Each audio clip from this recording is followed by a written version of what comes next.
Hello student. तो चलिए आज का क्लास हम चालू करते हैं। कल हम लास्ट क्लास हमने जहां खत्म किया था उससे आगे आज हम चालू कर रहे हैं। आज हम प्रश्न नंबर 3, प्रश्न नंबर 4 और प्रश्न नंबर 5 को हल करेंगे। कल हमने दो संख्याओं का एलसीएम और एचसीएफ निकालना सीखा था।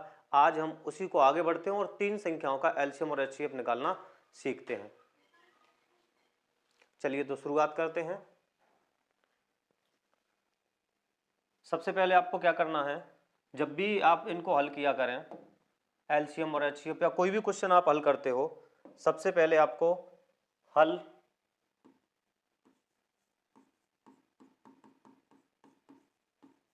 दिया है लिखना है।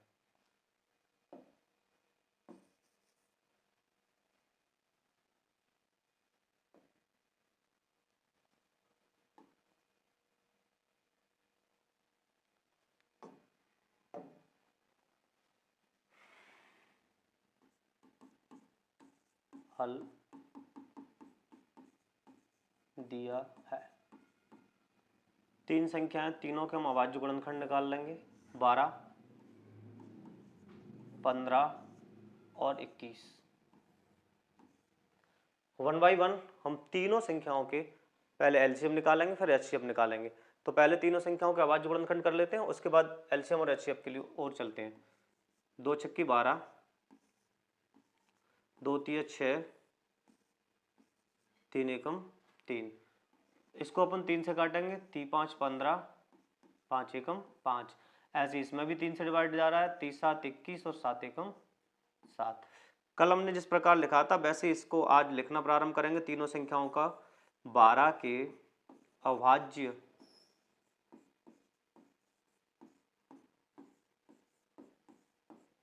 गुणनखंड।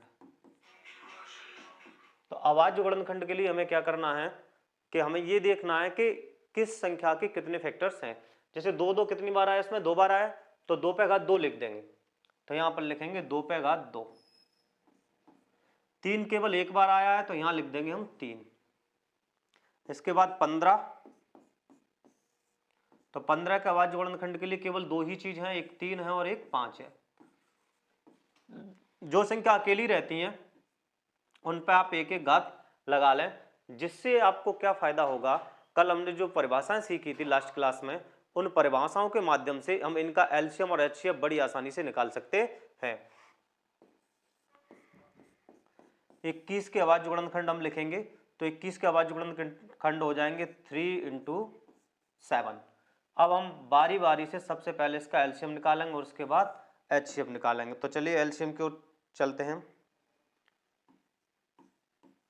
एलसीएम 12, 15, 21। एलसीएम के लिए हमें क्या देखना होता है, इस संख्याओं में कितने अभाज्य गुणनखंड आए हुए हैं। इन संख्याओं के हमने तीनों जो नंबर्स हमारे पास हैं 12, 15 और 21, ये तीनों की तीनों संख्याओं के अभाज्य गुणनखंड करने पर हमारे पास कौन कौन सी संख्या आई है। देखो इधर एक 2 आया है, एक 3 आया है, एक 5 आया और एक 7 आया। तो पहले हम इनको लिख लेंगे। तो लिखो आप, 2 आया है, 3 है, 5 है और 7 है। एलसीएम में क्या होता है, हमें सबसे बड़ी घात लेनी होती है। जब हम एलसीएम सॉल्व करते हैं तो हमें क्या करना है, हमें सबसे बड़ी घातों को लेना है। तो एलसीएम की सबसे बड़ी घात 2 पे कितनी घात है, सबसे बड़ी आप इधर दिख रहा होगा, 2 पे घात 2 सबसे बड़ी है, तो हमने 2 पे घात 2 लिख लिया। बाकी सबकी एक एक घात है तो हमने एक एक रहने दी। 2 पे घात 2 का मतलब कितना हो गया, 4 × 3 × 5 × 7। इनके मल्टीप्लाई कर लो, 4 तिया 12, 12 पंजे 60 और 60 से 7 से गुणा कर लो, 7 छक्के 42। यानी टोटल आंसर जो आया एलसीएम तीनों नंबर का वो आ गया 420। एलसीएम का मतलब एक तरीके से आप और भी चेक कर सकते हैं कि आपका एलसीएम सही आया है कि नहीं आया। इन तीनों संख्याओं का इसमें भाग दे के देख लो, अगर ये तीनों संख्याओं से ये कट रहा है, भाग जा रहा है, शेषफल 0 आ रहा है, तो आपका एलसीएम बिल्कुल सही है। इसके बाद हम एचसीएफ निकालते हैं। एचसीएफ 12, 15 और 21। एचसीएफ होता है उभयनिष्ठ गुणनखंड। जिन संख्याओं के आपने अभाज्य गुणनखंड कर रखे हैं उनके आपको उभयनिष्ठ गुणनखंडों को लेना है। तो आप देखिए इसमें क्या उभयनिष्ठ आ रहा है, 3 इसमें भी है, 3 इसमें भी है और 3 इसमें भी है। उभयनिष्ठ को आप सीधी सीधी सरल भाषा में समझिए कि जो संख्याएं तीनों में एक जैसी दिख रही हो और एक जैसी मिल रही हो। तो इन तीनों में केवल 3 मिल रहा है तो हमने 3 लिखा, और वो भी क्या होगा, 3 जो होगा ना वो सबसे छोटी घात लेनी है। जो संख्या मिल रही है उनकी भी आपको सबसे छोटी घात लेनी है। तो 3 की सबसे छोटी घात कितनी, 1 ही है, तो ये रहा आंसर। इस प्रकार से हम किसी भी संख्या का, किसी भी नंबर का एलसीएम और एचसीएफ निकाल सकते हैं। कल हमने आपके लिए एक प्रो टिप दी थी, आपको याद हो तो उस प्रो टिप में हमने बताया था कि किन्हीं भी संख्याओं का, कोई सी भी दो संख्या, अपन 3 संख्याओं का एचसीएफ निकालना हो, 2 का हमने कल बता दिया था।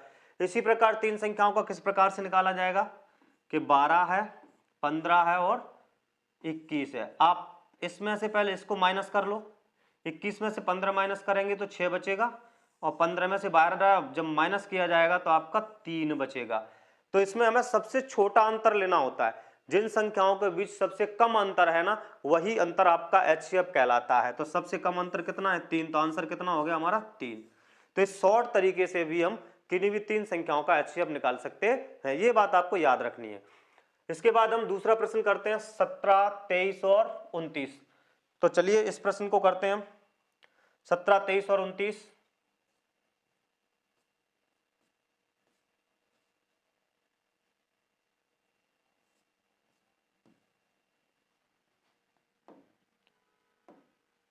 चलिए सवाल नंबर 2 जो है हमारे पास वो है हल दिया है 17, 23 और 29। अच्छा, इन तीनों संख्याओं में आपको दिख रहा होगा, वैसे तो इसका एचसीएफ आपको सीधे सीधे दिख जाएगा कि तीनों के तीनों कैसी हैं, प्राइम नंबर्स हैं, अभाज्य संख्या।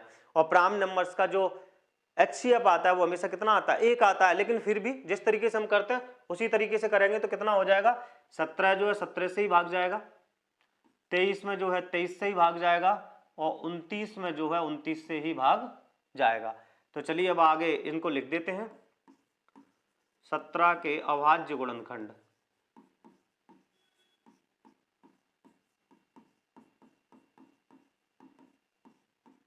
17 के जो अभाज्य गुणनखंड हो जाएंगे वो क्या है, 1 और 17। मैंने कल भी बताया था कि 1 को आपको जरूर इंक्लूड करना है। उसके बाद 23 के लिखेंगे हम, तो 23 का हो जाएगा 1 × 23। उसके बाद 29 का लिखेंगे हम, तो 29 का भी हो जाएगा 1 × 29।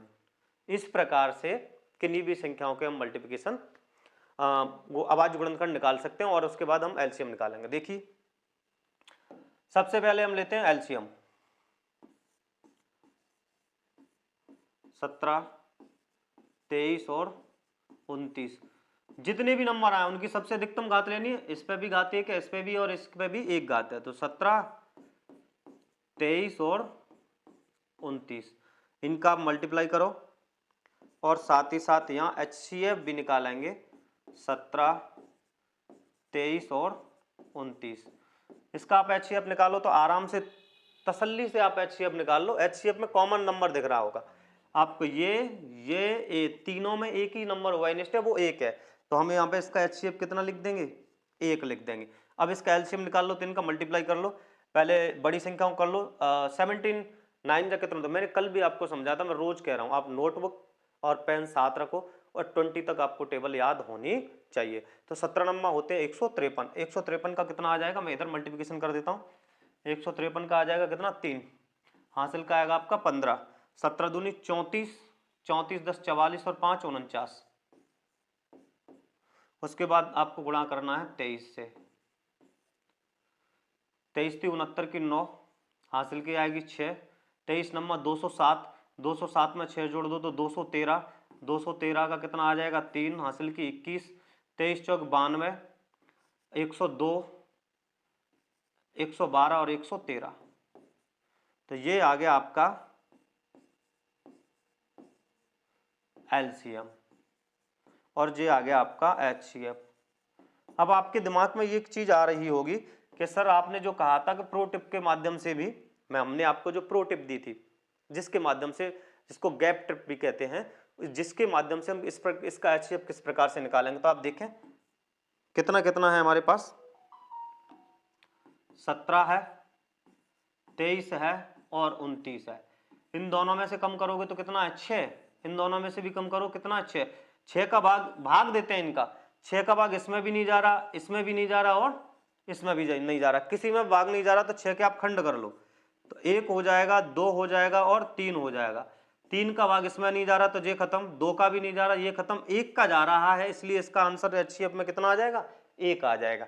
इस प्रकार से किसी भी नंबर का हम 3 संख्याओं का भी प्रो टिप के माध्यम से एचसीएफ ज्ञात कर सकते हैं। इसके बाद इसका अगला सवाल है तीसरा, और वो तीसरा सवाल है हल दिया है। तीसरा सवाल है 8, 9 और 25। 8 के आप खंड करो तो 2 चौके 8, 2 दूनी 4 और 2 एकम 2। इसी प्रकार 9 के करेंगे, 3 त्रिका 9 और 3 एकम 3। 25 के करोगे तो 5 पंजे 25 और 5 एकम 5। इस प्रकार से हमने इनके गुणनखंड कर लिए। उसके बाद हम इनको इसी प्रकार से 8 के अभाज्य गुणनखंड, तो 1 भी है और साथ में 1 2 3, 2 पे घात कितना आ जाएगा बेटा, 3। अच्छा, 2 पे घात कैसे लिखना होता है, हमें इनको काउंटिंग करना होता है। इनके जब अभाज्य गुणनखंड किसी संख्या के जब हम निकालते हैं तो उन अभाज्य गुणनखंडों को काउंटिंग कर लो। जैसे 2 कितनी बार आया इसमें, 3 बार, तो हमने 2 पे घात 3 लिख दिया।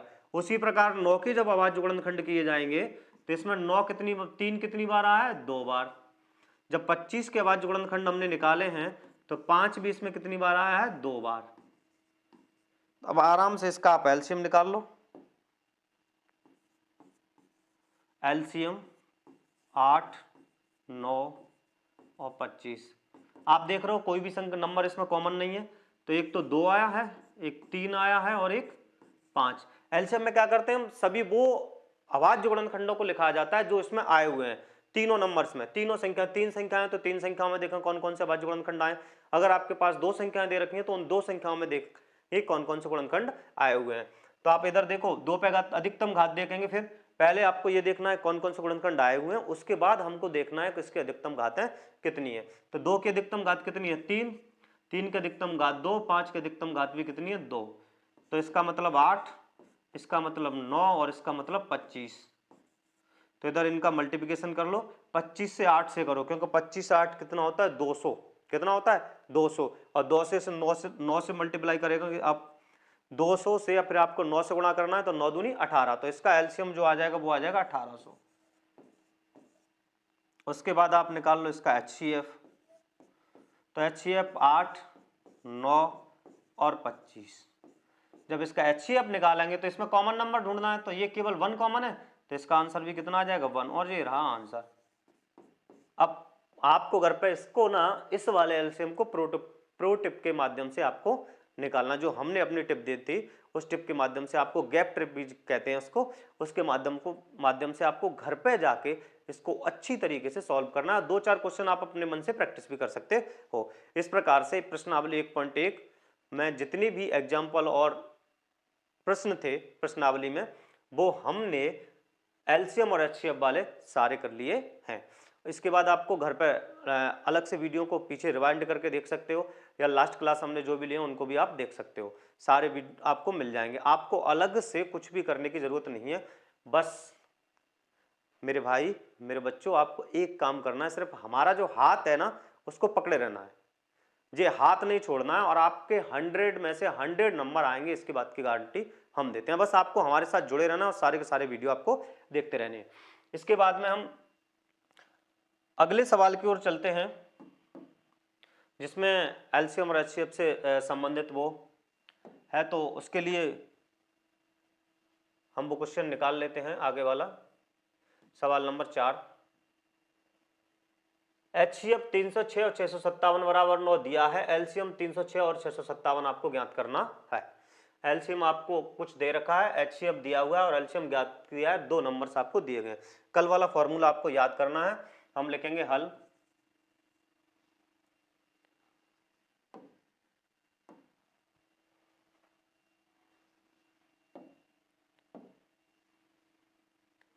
सवाल नंबर 4 हल दिया है। बहुत ही आसान सवाल है। क्या करना है आपको, जो दिया है उसको लिखो। HCF 306 657 बराबर 9। एलसीएम आपको ज्ञात करना है 306 657। ये HCF आपको दिया है और एलसीएम आपको ज्ञात करना है। कल हम लास्ट क्लास में हमने जो फॉर्मूला आपको लिखवाया था वो आपको याद होना चाहिए। कौन सा फॉर्मूला था, आइए उसको लिखते हैं। हम लिखेंगे इसके लिए हम जानते हैं। हम जानते हैं किन्हीं भी दो संख्याओं के लिए HCF इंटू एलसीएम बराबर होता है दोनों संख्याओं का गुणनफल। ये फॉर्मूला है जो आपको याद रखना इस सवाल के लिए। और ऐसे 1-2 सवाल और आपको पेपर में पूछे जा सकते हैं ऑब्जेक्ट टाइप में, तो आपको ये फॉर्मूला याद रखना है। इसके लिए आपको करना है, अब देखिए HCF दिया है। HCF कितना जे रहा है यहाँ पे, देखें ये रहा आपका HCF। HCF कितना दे रखा है 9। एलसीएम हमारे पास नहीं है। नंबर्स देखें आप, नंबर्स कौन कौन से हैं, एक 306 और एक 657 है। तो दोनों नंबर्स को आप लिखें 306 मल्टीप्लाई बाई 657। अब आप एलसीएम निकालेंगे तो जो इधर गुणा में दे रखा है जो संख्या, वो दूसरी साइड में बराबर को उधर दे जाते हैं तो वो भाग में पहुंच जाती है। तो एलसीएम बराबर 306 गुणा 657 भाग 9। जो एलसीएम में जो चीज गुणा में लिखी थी वो कहां पर चली गई, भाग में। 9 से इसको डिवाइड कर दो, 9 तिये 27, 9 चौके 36। तो इस प्रकार से फाइनली आंसर में आएगा एलसीएम बराबर 34 इंटू 657। और जब इनका गुणा करेंगे तो ये आएगा 22,338। ये रहा आपका आंसर। इस प्रकार से आपको इन सवालों को हल करना है। एक सवाल होमवर्क के रूप में लिख लीजिए जो आपको घर से करके लाना है कि एलसीएम 150 इंटू 300 आपको ज्ञात करना है और HCF 150 और 300 जो है वो दे रखा है आपके पास 50। तो ये सवाल आपको इसी माध्यम से, जिस प्रकार से हमने इसको हल किया है उसी प्रकार से आपको घर से सॉल्व करके लाना है। अगले सवाल की ओर चलते हैं, सवाल नंबर 5 की ओर, जिसमें हमको बताना होगा कि किसी भी संख्या को 0 पर जब समाप्त करना है तो किस प्रकार से कोई संख्या 0 पर समाप्त हो सकती है। तो चलिए उसके लिए सवाल नंबर 5। अच्छा, ये 2 सवाल है। एक उदाहरण नंबर 1 जो हमने आपको कराया नहीं था, पहले 2 से ही चालू किया था, और एक है प्रश्न नंबर 5। अगर एक सवाल आपको अच्छे से आ गया, उदाहरण नंबर पहला ही कराएंगे, उसके बाद दूसरे आपको अपने आप आने लग जाएगा। सेम लैंग्वेज है, सिर्फ कुछ पॉइंट हैं जो आपको याद रखने। किसी भी संख्या को 0 पर समाप्त करने के लिए उसके जो अभाज्य गुणनखंड है उनमें 2 और 5 का आना अनिवार्य है। कितनी भी बड़े आप नंबर्स लिखो, उनमें लास्ट में फर्स्ट डिजिट जो इकाई का अंक है वो 0 तभी आएगा जब उसके अभाज्य गुणनखंड में 2 दिया हो और 5 दिया हो। जो बात हम कह रहे हैं उसी को हम यहां लिखना प्रारंभ कर देंगे। उदाहरण नंबर 1 का हल देखिए। हल लिखेंगे हम, किसी भी संख्या को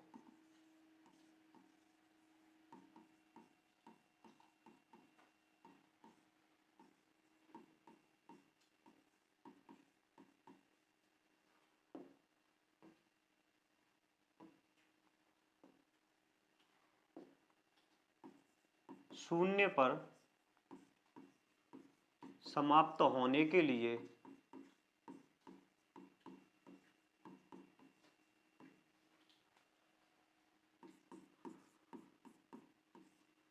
उसके अभाज्य गुणनखंडों में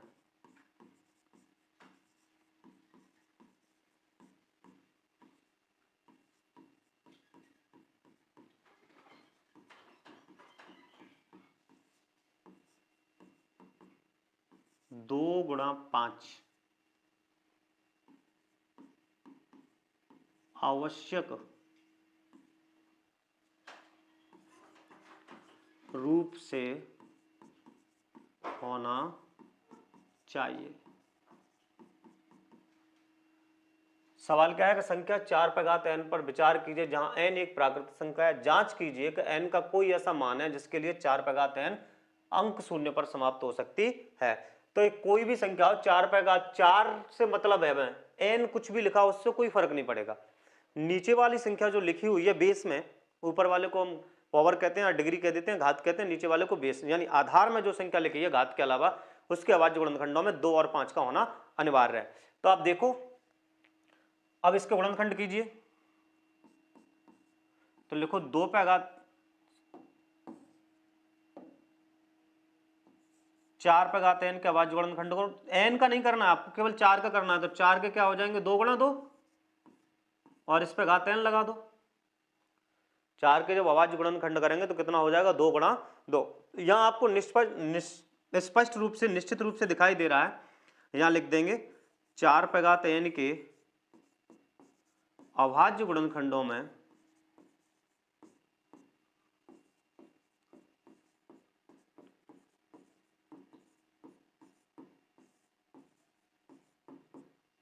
चार पे घात n के अभाज्य गुणनखंडों में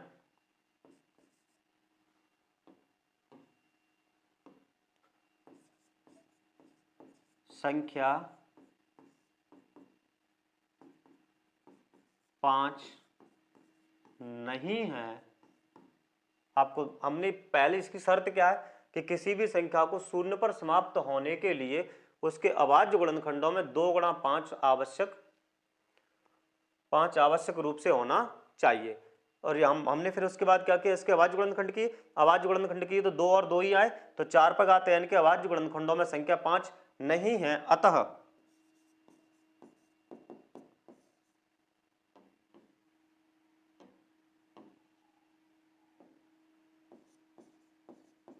संख्या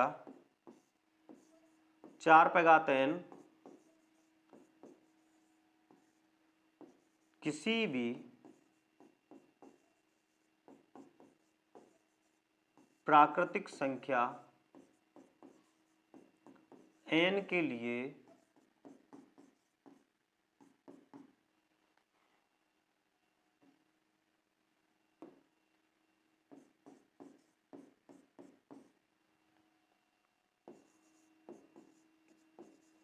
शून्य पर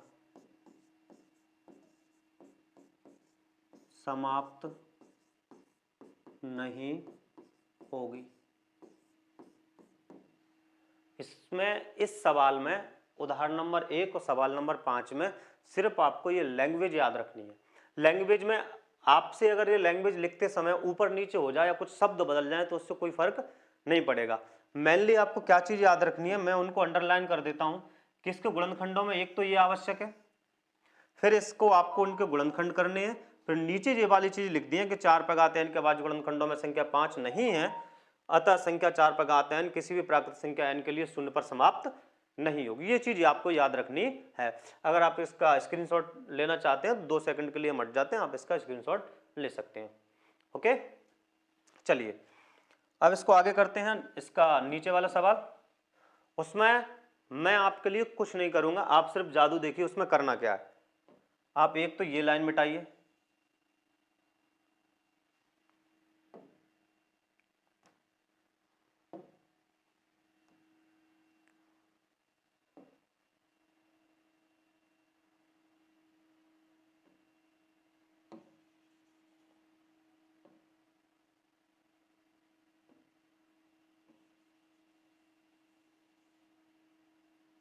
पता नहीं इसको क्या हो गया, जो मिटा नहीं रहा। कोई नहीं, हम दोबारा से लिख देंगे। सेम वही भाषा फिर से लिखनी है सवाल नंबर 5 के लिए। हल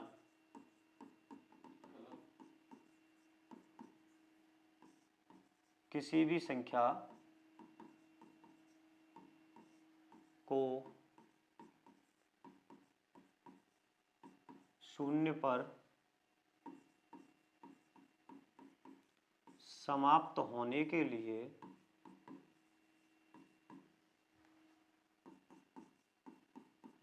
उसके अभाज्य गुणनखंडों में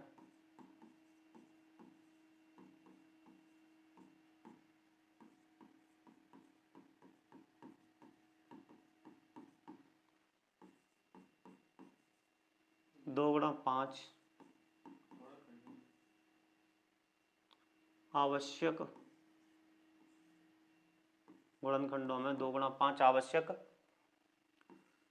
रूप से होना चाहिए। जो लैंग्वेज हमने पिछले क्वेश्चन पर लिख रखी है, लास्ट प्रश्न पर, वही लैंग्वेज हमने यही लिखी है। और उसके बाद हमने क्या किया कि इसमें कितना लिखा हुआ था आप देखेंगे तो 4 पे घात n लिखा है। आप ध्यान दो, इसमें कितना है 4 पे घात n, और इस नीचे वाले में जो लिखा हुआ है वो लिखा हुआ है 6 पे घात n, 6 पे घात n। तो इसी को करना है सिर्फ आपको कि 6 पे घात n बराबर 6 के खंड। अभी हाल हमने लास्ट वाले सवाल में 4 के खंड किए थे, तो 2 गुणा 2 हुए थे। इसमें अपन कितने का खंड कर देंगे 6 के, तो 6 का खंड करो आप अभाज्य गुणनखंड, तो कितना हो जाएगा 2 गुणा 3 घात n जैसा का तैसा ऊपर चिपका देंगे। तो यहीं से फिर से चालू कर देंगे कि संख्या 6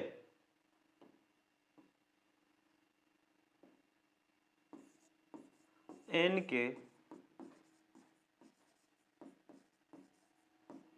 अभाज्य गुणनखंडों में संख्या 5 नहीं है। अतः संख्या 6 पे घात n किसी भी प्राकृतिक संख्या n के लिए